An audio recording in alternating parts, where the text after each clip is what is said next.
This clip is brought to you by SaveWithConrad.com.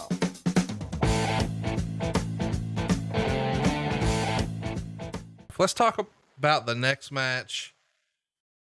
This is something that we could do a whole episode on. It's Joseph Park teaming with Jeremy Borash to take on Josh Matthews and his mystery partner, Scott Steiner. That's right. Scott Steiner is in a pay-per-view in 2017. It's a no DQ match. Joseph Park is the, alter ego. He is the Clark Kent to Abyss's Superman. And he's going to be teaming with Jeremy Borash, and they're teasing, don't be nervous about leaning on old friends. And of course they're talking about Janice, the bat with nails in it. There's going to be thumbtacks involved here. They're going to have a regular match in the ring and then brawl through the back. Eventually there's going to be a chase with people in a golf cart, and then ultimately people in a car, and people are going to use fire extinguishers and then take big bumps into pools. And this is sort of a continuation from Jeremy Borash, I would assume, of all the stuff he did with the Broken Hardy stuff, the cinematic look and feel that we've really gotten more acquainted with here in 2020 because of the coronavirus. But it brings out, of course, the return of Abyss. They get super hardcore. And Borash even does a top rope, like Superfly splash, but comes down right on his hands into the thumbtacks. It's a feel good little moment, a cute match for what it is. Meltzer would even say this was entertaining for what it was. But I'm curious what you thought back in 2017 when they're doing all of this cinematic stuff with an alter ego of Abyss and Scott Steiner, Jeremy Borash, and Josh Matthews.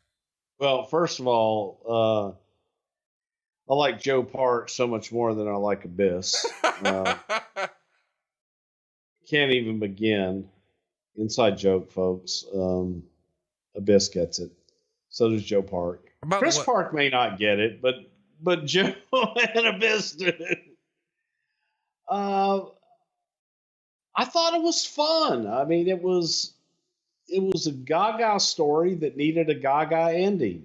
And to put this into context, when Josh Matthews is threatening to throw Jeremy Borash into the pool, he sort of olays him, and bam, Matthews is wet. Borash does a full flip into the pool that we get multiple angles of as if it's a devastating cannonball.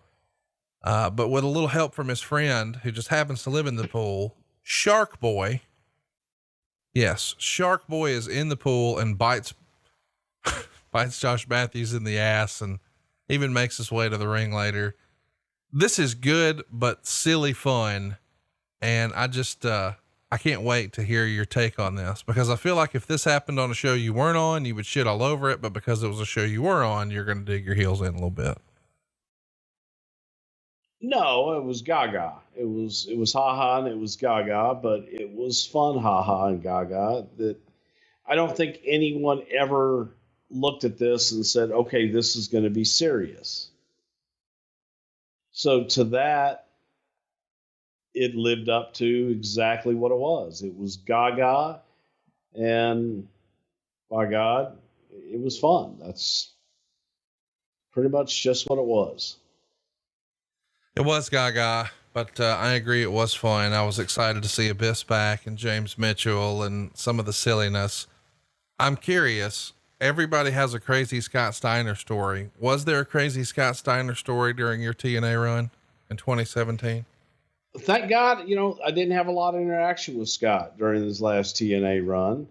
I know that he showed up one night early, trying to get into the commissary, and was denied after we had already left for the day. That was about the only fun Scott Steiner story that came out of the time that I was there. You say early, like what time did he arrive? I think about 3:30 in the morning. So you wanted to go get something to eat at 3:30 in the morning? Well, in his defense, the food is great at Universal Studios. It's cheap.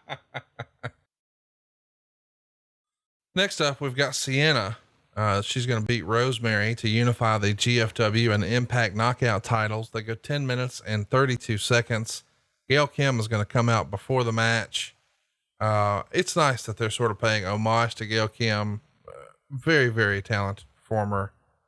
This match though, well, less than good. Star and a quarter. What'd you think of this one?